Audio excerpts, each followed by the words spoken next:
NSS SNDP ഐക്യ പിന്മാറ്റത്തിൽ വിശദീകരണവുമായി NSS general secretary G. Sukumaran Nair.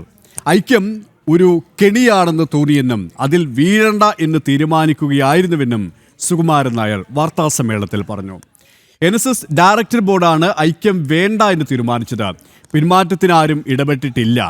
ഐക്യ ചർച്ചകൾ നടന്ന് അടുത്ത ദിവസം തന്നെ പത്മഭൂഷൺ പുരസ്കാരം പ്രഖ്യാപിക്കപ്പെട്ടു. കേവലം സമുദായ സൗഹൃദത്തിനപ്പുറം ഐക്യനീക്കത്തിന് പിന്നിൽ മറ്റ് അജണ്ടകൾ ഉണ്ടെന്ന് പല സാഹചര്യങ്ങളും ഇതിനോടകം തന്നെ വ്യക്തമാക്കുന്നുണ്ടെന്നും അദ്ദേഹം പറഞ്ഞു.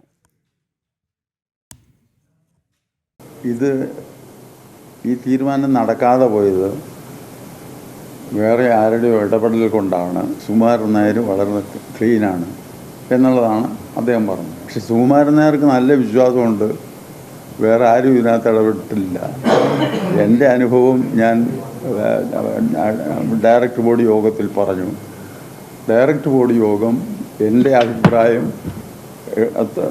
ത്തോടുകൂടി യുനാനിമസായിട്ട് ഈ ഐക്യം നമുക്ക് വേണ്ട എന്ന് തീരുമാനിക്കുകയായിരുന്നു. അപ്പോൾ പിന്നെ വേറെ ഇടപെടൽ ഉണ്ടെന്നാണല്ലോ അദ്ദേഹം സംശയിക്കുന്നത്. ആരോ ആണ്, അതുകൊണ്ടാണ് സുകുമാരൻ നായർ ഇങ്ങനെ എങ്ങനെ വരത്തില്ലായിരുന്നു എന്ന് പറഞ്ഞു. അപ്പോൾ വേറെ ഇടപെടലില്ല എന്നുള്ളത് എനിക്ക് വ്യക്തമാണ്. പിന്നെ അതിനെപ്പറ്റി കൂടുതൽ തർക്കം വരുന്നില്ല.